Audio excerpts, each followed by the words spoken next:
ایک بار پھر ہمارا یوم آزادی جو ہے وہ قریب ہے۔ اگست کے ماہ میں قومی حوالے سے کئی موضوعات ہم نے ڈسکس کیے ہیں۔ گزشتہ سال ہم نے بڑا اہم موضوع ایک چھیڑا تھا کہ کیا بانیان پاکستان ایک سیکولر اسٹیٹ چاہتے تھے، اور اس پر ایک مدلل جو ہے وہ اسپیچ ہوئی تھی۔ ہمارے پیج پر، جیری مسجد کے پیج پر وہ تقریر موجود ہے۔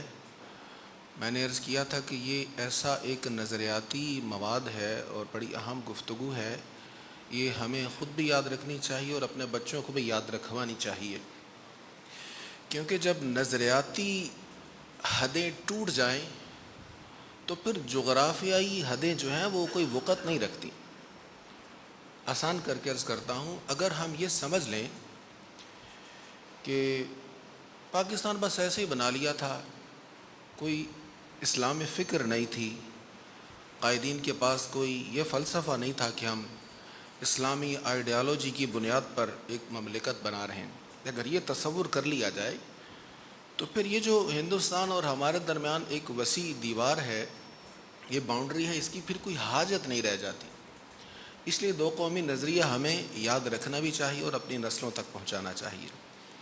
آج کچھ احادیث آپ کی خدمت میں پیش کر رہا ہوں کہ سرکار کریم علیہ الصلاۃ والتسلیم نے ایک اسلامی معاشرہ کی تشکیل کے لیے مسلمانوں کو مل جل کر آپس میں کیسے رہنا چاہیے، اس کے متعلق جو ارشادات عطا فرمائے وہ ہمارے لیے بہت اہم ہیں، خصوصاً آج کے اس دور میں جب ہم اگرچہ پہلے بہت سی بنیادوں پر ہم لڑ رہے ہیں اور بڑے تقسیم ہیں، لیکن ان حالات میں آج کے دن تک جو حالات چل رہے ہیں ہمارے، سیاسی بنیاد پر ہم نہایت بھونڈے انداز میں تقسیم ہو چکے ہیں اور شدید نفرتیں جو ہیں وہ پروان چڑھ رہی ہیں، جو ایک اسلامی فلاحی ریاست کے صحیح معنوں میں قیام کے لیے بہت بڑی رکاوٹ ہیں۔ حضور پرنور صلی اللہ تعالیٰ علیہ وآلہ وسلم کی احادیث مبارکہ سماعت فرما حضرت عبداللہ بن عمر رضی اللہ تعالیٰ عنہ روایت کرتے ہیں، سرکار کریم علیہ السلام کی بارگاہ میں ایک شخص حاضر ہوا اور عرض کرنے لگا، یا رسول اللہ صلی اللہ علیہ وسلم، ای الناس احب الی اللہ تعالی، اللہ کے نزدیک سب سے اچھا بندہ کون ہے؟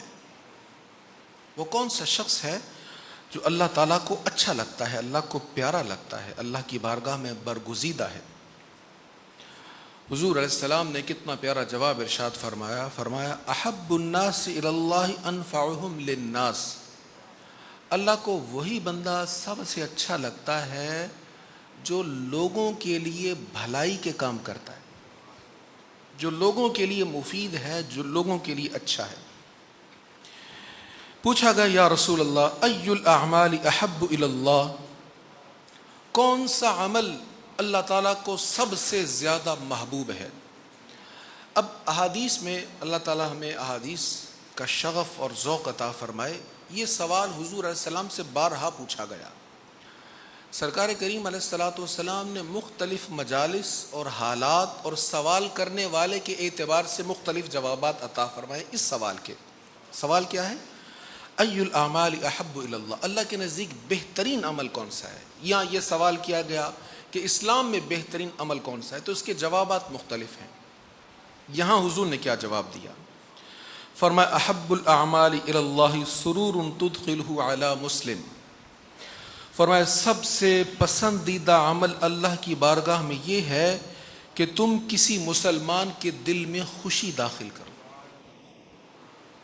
اگر ہم اپنے مسلمان بھائیوں کے دلوں میں حقیقی خوشیاں داخل کرنے لگ جائیں، اللہ کو بھی بڑا پسند ہے، اور ایک بہترین اسلامی معاشرہ کی تشکیل کے لیے یہ حدیث ہمارے بہت کام آنے والی، بنیادی اہمیت رکھنے والی۔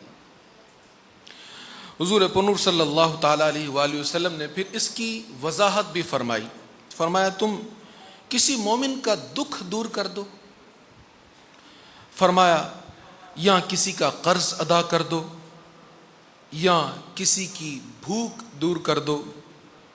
اور پھر حضور علیہ الصلاۃ والسلام نے اپنا عمل ارشاد فرمایا کہ میں کیا پسند کرتا ہوں۔ آپ نے فرمایا میں کسی صحابی کی مدد کے لیے چل کر جاؤں مجھے اپنی مسجد میں اعتکاف کرنے سے زیادہ محبوب ہے۔ کون سی مسجد؟ مسجد نبوی شریف۔ اپنے کسی بھائی مسلمان کی مدد کے لیے میں چل کر جاؤں تو مجھے یہ اپنی مسجد میں اعتکاف کرنے سے زیادہ محبوب ہے۔ ہمارے ہاں کتنا فقدان ہو گیا، ہم کسی کے کام آنے کے لیے پہلے سوچتے ہیں کہ اگر میں اس کے کام آؤں، مشکل میں پڑھوں، کوشش کروں تو کل یہ مجھے بدلے میں کچھ دے سکتا ہے کہ نہیں دے سکتا، یا مجھے اس کے کام آنا چاہیے کہ نہیں آنا چاہیے، میری سیاسی یا محلے داری کے اعتبار سے مجھے کچھ فوائد ہیں یا نہیں فوائد۔ اگر یہ حدیث مبارکہ ذہن میں بیٹھ جائیں کہ حضور علیہ السلام فرماتے ہیں کہ میری مسجد میں میں اعتکاف کروں، اس سے زیادہ مجھے پسند ہے کہ کسی مسلمان کے کام آنے کے لیے میں چل کر جاؤں۔ اللہ اکبر۔ تو یہاں حضور پرنور علیہ السلام نے ایک اسلامی معاشرہ کی تشکیل کے لیے جو اصول عطا فرمائے ہیں، یہ ایسے اصول ہیں جس میں خرچ تھوڑا ہے اور فائدہ بہت زیادہ ہے، تھوڑا دینا ہے اور بہت زیادہ بدلے میں ملنا ہے۔ حضرت ابو ہریرہ رضی اللہ تعالیٰ عنہ روایت کرتے ہیں، آپ صلی اللہ تعالیٰ علیہ وآلہ وسلم نے فرمایا من نفس عن مؤمن کربۃ من کرب الدنیا نفس اللہ عنہ کربۃ من کرب یوم القیامہ، جو آج مسلم شریف کی حدیث ہے، جو آج دنیا میں کسی مسلمان کے دکھ کو دور کرے گا، کسی مسلمان کی مصیبت کو دور کرے گا، تو اللہ تعالیٰ قیامت کے دن قیامت کی اس کی مشکل کو، دکھ کو دور کر دے گا۔ اللہ اکبر۔ دیکھیں یہاں کسی کے کام آنا کتنا آسان ہے، یہاں کسی کی مشکل کو دور کرنا ظاہر ہے وہی دور کرے گا نا جس میں صلاحیت ہے، جس میں طاقت ہے۔ کبھی کبھی ایسا ہوتا ہے ایک فون کال پر بہت سے مسئلے حل ہونے ہوتے ہیں، لیکن ہم کہتے ہیں یار کیا ضرورت ہے مجھے اس کے لیے فلاں بندے کو کال کروں، میں اپنی یہ جو میرا تعلق ہے اس کو سنبھال کر رکھتا ہوں، پھر کبھی کام آئے گا، اسی معمولی سٹیٹس کے شخص کے لیے میں کیوں فون کروں، کیوں سفارش کروں۔ تو جو جائز کام ہے اس کی سفارش تو کرنی چاہیے، یہ بھی اس سفارش کرنا یہ بھی صدقہ ہے، جائز کام کی سفارش، کسی کا حق مارنے والی سفارش نہیں۔ تو فرمایا جو آج کسی کا دکھ دور کرے گا، کل قیامت کا دکھ، کیسا بڑا دکھ ہے قیامت کا، ساری دنیا کا سونا بھی اس وقت اللہ کی بارگاہ میں پیش کر دو کہ یا اللہ معافی مل جائے، معافی نہیں ملے گی، اس کے بدلے میں معافی نہیں ملے گی۔ اللہ اپنے فضل سے چاہے تو بغیر کسی بدلے کے سب کچھ معاف فرما سکتا ہے، لیکن اس وقت حیثیت کیا ہے یہ دنیا کی، اور دنیا کی ساری نعمتوں کی کوئی حیثیت نہیں ہے جب قیامت کا دن ہوگا۔ پھر سید عالم صلی اللہ تعالی علیہ وآلہ وسلم نے ارشاد فرمایا جس بندے نے کسی کی مشکل کو حل کیا اس حال میں کہ وہ تنگ دست تھا، وہ مشکل میں تھا، اللہ تعالیٰ اس کے لیے دنیا میں بھی خوشحالی پیدا کر دے گا، آخرت میں بھی اس کو آسانی عطا فرمائے گا۔ اور پھر حضور علیہ السلام نے ارشاد فرمایا من ستر مسلما، جس نے کسی مسلمان کا عیب چھپایا، سترہ اللہ فی الدنیا والآخرہ، اللہ تعالیٰ دنیا میں بھی اس کو پردہ عطا فرمائے گا، آخرت میں بھی پردہ عطا فرمائے گا۔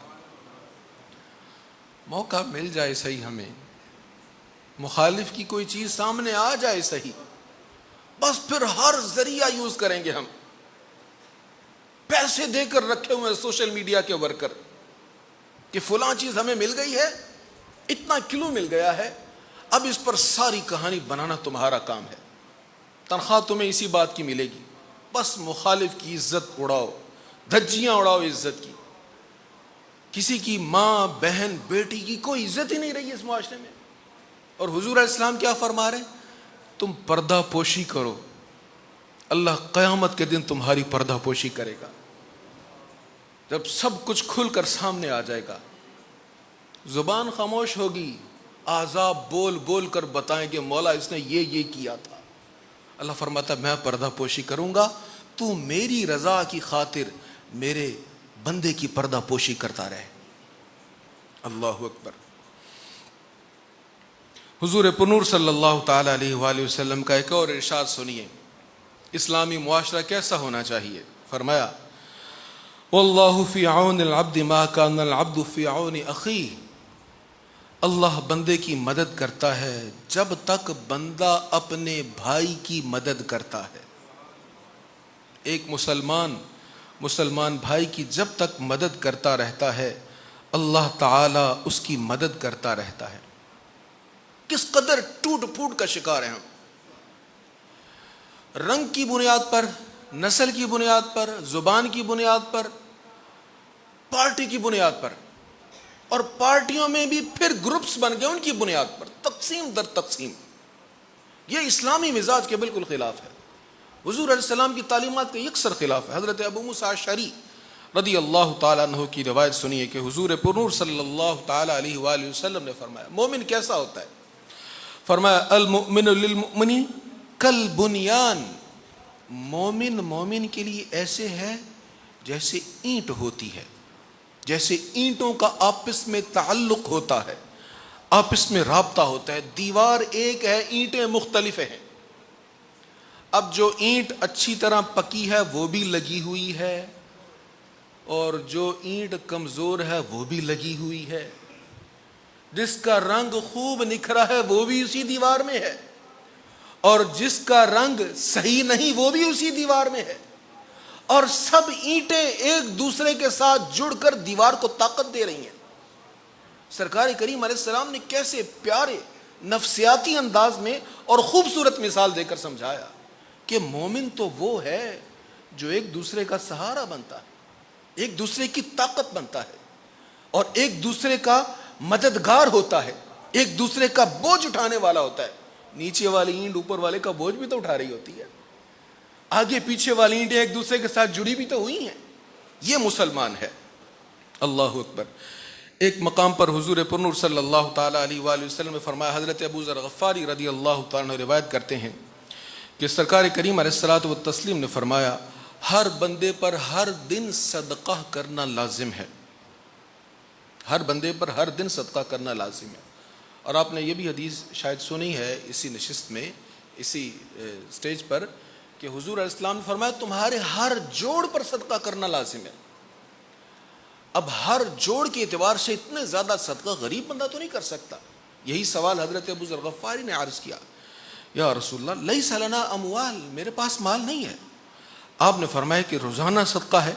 تو حضور علیہ الصلوۃ والسلام نے فرمایا ان من ابواب الصدقۃ التکبیر، آپ نے فرمایا اللہ اکبر کہنا بھی تو صدقہ ہے۔ فرمایا صدقہ کے دروازے بہت زیادہ ہیں، اللہ اکبر کہنا بھی صدقہ ہے، سبحان اللہ کہنا بھی صدقہ ہے، الحمدللہ کہنا بھی صدقہ ہے، استغفر اللہ کہنا بھی صدقہ ہے، اور تأمر بالمعروف کسی کو اچھے کام کا حکم دینا یہ بھی تو صدقہ ہے، کسی کو برائی سے روکنا یہ بھی تو صدقہ ہے۔ ہمارا مزاج کیا بن گیا کہ ہم کیا جانیں، ان کا مسئلہ ہے جو کرتے ہیں کرتے رہیں۔ پرانا دور کتنا اچھا دور تھا، جو محلے کا بڑا ہوتا تھا وہ محلے کے ہر بچے کو اپنا بچہ سمجھتا تھا، اور ہر کسی کی فکری اعتبار سے نگرانی کرتا تھا کہ اس کی نشست کس کے ساتھ ہو رہی ہے، اس کے یار دوست کون سے ہیں، کہاں جا رہا ہے، کس کے ساتھ جا رہا ہے۔ آج ہمارا مزاج یہ بن گیا ہمیں کیا لگے جی، جو کرتے ہیں اپنے گھر میں کرتے ہیں، اس کے بچے جو کرتے ہیں خود کریں، مجھے کیا ضرورت ہے۔ اور ہمارے ہاں مختلف قسم کی غلط فہمیاں اس سلسلہ میں ڈال دی گئیں۔ ایک یہ غلط فہمی ہے ذہنوں میں کہ جی جب تک کوئی پوچھے نا ہمیں کہنا نہیں چاہیے، یہ تو امر بالمعروف والنہی عن المنکر کے اصول کے خلاف ہے۔ کنتم خیر امۃ اخرجت للناس، قرآن کریم میں اللہ فرماتا ہے کہ جتنی بھی امتیں آئیں ان میں سب سے بہترین تم ہو، اے امت محمدیہ تم سب سے بہتر ہو۔ کیا وجہ ہے؟ تأمرہم بالمعروف، تم نیکی کا حکم دیتے ہو اور تم برائی سے روکتے ہو۔ اور ہم نے یہ سمجھ لیا کہ ہمیں ضرورت نہیں ہے کسی کی برائی کو سمجھانے کی۔ ہاں آپ ڈھنڈورا نہ پیٹیں، آپ سب کو بیان نہ کریں، یہ واز کے خلاف ہے، لیکن اس کی اصلاح کی کوشش کرنی چاہیے۔ اگر اس سے لاپرواہ ہوں گے تو وہ برائی ہمارے گھر میں بھی آئے گی۔ تو فرمایا نیکی کا حکم دینا بھی صدقہ ہے، برائی سے روکنا بھی صدقہ ہے، اور وَتَعْزِلُ الشَّوْكَةَ عَنْ طَرِيقِ النَّاسِ، جہاں سے لوگ چلتے ہیں وہاں پہ کوئی کانٹا پڑا ہوا ہے اس کو ہٹانا بھی صدقہ ہے. یہ کس کو بتایا جا رہا ہے؟ اس صحابی کو جس نے کہا تھا میرے پاس تو مال نہیں، میں کیسے روز صدقہ کر سکتا ہوں. فرمایا راستے سے کانٹوں کو ہٹاؤ، یہ بھی صدقہ ہے. والعظم، ہڈی پڑی ہے اس کو ہٹاؤ، یہ بھی صدقہ ہے. وتہد الاعمى، تم نے دیکھا کہ اندھا گزر رہا ہے اس کو پار لگا دو سڑک سے، یہ بھی صدقہ ہے. وتسمع الاصم والابکی حتی یفقہ، ایک بندہ بہرا تھا، ایک گونگا تھا، ان کی بات سمجھ نہیں آ رہی تھی، ان کو بات سمجھانے والی آسانی کر دو تو یہ بھی صدقہ ہے. اللہ اکبر. یہ کتنے شعبے حضور پرنور علیہ الصلوۃ والتسلیم نے ارشاد فرما دیے. پھر فرمایا حضور پرنور صلی اللہ تعالی علیہ وآلہ وسلم نے وَتَدُدُّ الْمُسْتَدِلِّ عَلَى حَاجَّةٍ، کوئی راستہ بھولا ہوا ہے اس کو تم راستہ بتا دو، یہ بھی صدقہ ہے. میں نے جب یہ حصہ پڑھا تو میرے ذہن میں فوراً یہ آیا کہ رہنمائی کے لیے جو راستوں میں تیر کے نشان ہوتے ہیں اور ایڈریس بتائے ہوتے ہیں کہ فلاں جگہ ادھر ہے، وہ بھی لگانا بہت بڑی نیکی ہے. گلی کے باہر یہ لگا دینا کہ گلی کا نمبر یہ ہے، جو باہر سے آ رہا اس کو تلاش کرنے میں آسانی، یہ بھی تو نیکی ہے کہ اس میں رہنمائی ہو رہی ہے. حضور پرنور صلی اللہ تعالیٰ علیہ وآلہ وسلم نے فرمایا وَتَسْعَى بِشِدَّةِ سَاقِهِ إِلَى اللِّفْحَانِ الْمُسْتَغِيثِ، یہ کہ تم اپنی پنڈلیوں کے زور سے بے سہارا مدد چاہنے والے کی طرف دوڑ کر جاؤ، یہ بھی بہت بڑا صدقہ ہے. اور سرکار کریم صلی اللہ علیہ وسلم نے فرمایا وَتَشْهَدُ بِشِدَّةِ ذَرَائِكَ مَعَ الضَّيْفِ، یعنی کوئی بندہ بوجھ اٹھانا چاہتا تھا لیکن اس سے نہیں اٹھتا تھا، تم اس کا بوجھ اٹھانے میں اس کی مدد کر دو تو یہ بھی صدقہ ہے. اب یہ ساری چیزیں سرکار کریم علیہ الصلوۃ والتسلیم مسلمانوں کو ارشاد فرما رہے ہیں. جب ان پر عمل ہوگا تو پھر اسلامی معاشرہ تشکیل پائے گا، پھر نظام مصطفیٰ کا نفاذ ہوگا. نظام مصطفیٰ کے نفاذ کے لیے جو ہمارے لیے کرنا آسان ہے کم از کم ہم وہ تو کریں. مسلمان کیسا ہونا چاہیے؟ مسند امام احمد میں ہے، حضور علیہ الصلوۃ والسلام نے فرمایا مسلمان کی مثال شہد کی مکھی کے جیسی ہے، شہد کی مکھی کے جیسی، اچھے پر بیٹھتی ہے، اچھا نکالتی ہے، اور جس پھول پر بیٹھتی ہے اس کو توڑتی نہیں ہے. کتنی مثال حضور علیہ السلام نے عطا فرمائی. اچھے پر بیٹھتی ہے، پھول چن کر پھول تلاش کر کے اس پر بیٹھے گی. شہد کی مکھی کو آپ گند پر بیٹھا نہیں دیکھیں گے. اچھا نکالتی ہے، شہد نکلتا ہے اس کے جسم سے، اور جہاں بیٹھی ہے اس کو توڑتی نہیں ہے. آج اس ملک کے ساتھ کیا ہم محبت کر رہے ہیں؟ یہ نفرتیں پھیلا کر، یہ نفرتیں بڑھا کر، ایک چھوٹی گالی کے بدلے میں بڑی گالی دے کر، اور اس بڑی گالی کے بدلے میں اور اس سے بڑی گالی دے کر، اور پوری پارٹی کو گالی دے کر کتنے لوگوں کو گالیاں دے دی. اللہ اکبر. نبی کریم علیہ الصلوۃ والتسلیم نے ایک دن صحابہ سے فرمایا کہ ایک وقت آئے گا لوگ اپنے ماں باپ کو گالیاں دیں گے. صحابہ حیران ہو گئے، یا رسول اللہ اپنے ماں باپ کو، اپنے ماں باپ کو لوگ گالیاں دیں گے؟ ہاں اپنے ماں باپ کو گالیاں دیں گے. یا رسول اللہ بھلا کوئی اپنے ماں باپ کو بھی گالی دے سکتا ہے؟ رسول کریم علیہ الصلوۃ والتسلیم نے فرمایا ہاں وہ ایسے ہوگا، وہ دوسرے کے ماں باپ کو گالی دے گا، بدلے میں وہ اس کے ماں باپ کو گالی دے گا، تو جو اس کے ماں باپ کو گالی پڑی یہ وہ گالی تھی جو اس نے اس کے ماں باپ کو دی تھی. آج کیا تربیت کر رہے ہیں یہ سیاسی لیڈرز، قائدین اپنے ورکروں کی، اور پھر بدلے میں کیسی کیسی گالیاں سن رہے ہیں. کیا یہ مسلمان کی شان ہے؟ گالیاں نکالنا، دوسروں کی ماؤں، بہنوں، بیٹیوں، بیویوں، سب کی عزتوں کو اچھالنا. یاد رکھیں یہ اسلامی معاشرے کا مزاج نہیں ہے. سرکار کریم علیہ الصلوۃ والتسلیم نے اپنے غلاموں کی ایسی تربیت نہیں فرمائی. پوچھا جائے گا ان قائدین سے جنہوں نے ایسے ورکروں کو تنخواہوں پر رکھا ہے جو گالیاں نکالتے اور جن کا کام ہی گالیاں نکالنا. جو قائد اپنے ورکروں کو مہذب تنقید نہیں سکھا سکا وہ کیا سیاسی تربیت کرے گا؟ یہاں پر سرکار کریم علیہ الصلوۃ والتسلیم کی بارگاہ سے خیرات لینی ہوگی، حضور کی بارگاہ سے نظام لینا ہوگا، نہیں تو ایسے ہی ہم تباہ ہوتے رہیں گے. گالیاں دے دے کر معاشرہ کبھی بھی ترقی نہیں پائے گا. سرکار کریم علیہ السلام فرماتے ہیں ایک شخص کو دوزخ میں پھینکا جائے گا، اس کے پیٹ سے اس کی ساری انتڑیاں نیچے گر جائیں گی، پیٹ جل جائے گا، ساری انتڑیاں نیچے گر جائیں گی، اور اس کا پیٹ سے سب کچھ نیچے گرا ہوا ہے، اور وہ درد سے بلبلاتا ہوا اس کے ارد گرد گھوم رہا ہے۔ سرکار کریم علیہ السلام سے پوچھا گیا وہ کون؟ فرمایا یہ وہ ہے جو بد زبانی کرتا ہے، جو گالیاں نکالتا ہے، اور گالیاں نکالنے والوں کی تینچیوں کو دوزخ کی آگ سے کانٹا جانے والی حدیث بارہا ہم نے سنی، لیکن اس کے باوجود یہ سب ہمارے معاشرہ میں چل رہا ہے۔ اللہ تعالی ہمیں اپنے ملک سے محبت کرنے کی توفیق نصیب فرمائے۔ دوسری پارٹیوں کے ساتھ اختلاف کرنا ہر سیاسی پارٹی کا سیاسی حق ہے، لیکن خدا را یہ بھی خیال رکھو کہ دوسری پارٹی والے بھی مسلمان ہیں، وہ بھی تمہارے پاکستانی بھائی ہیں۔ اپنے سیاسی اختلاف کو گندی گالیوں تک نہیں لے کر جانا چاہیے۔ اللہ تعالی ہمیں اس سے رکنے اور اپنے احباب کو اس سے روکنے کی توفیق نصیب فرمائے۔ آج بہت سارے یہاں پر نوجوان بیٹھے ہیں، اور مجھے پتہ ہے بہت سے وابستگان بھی ہیں، میں سب سے عرض کروں گا تہیہ کر کے اٹھیں۔ ہم نے جتنی بھی پوسٹ لگائی ہیں جن میں گالیاں ہیں، واہیات گفتگو، آج ہم جا کر سب کو ڈیلیٹ کریں گے، کہہ دیں انشاءاللہ۔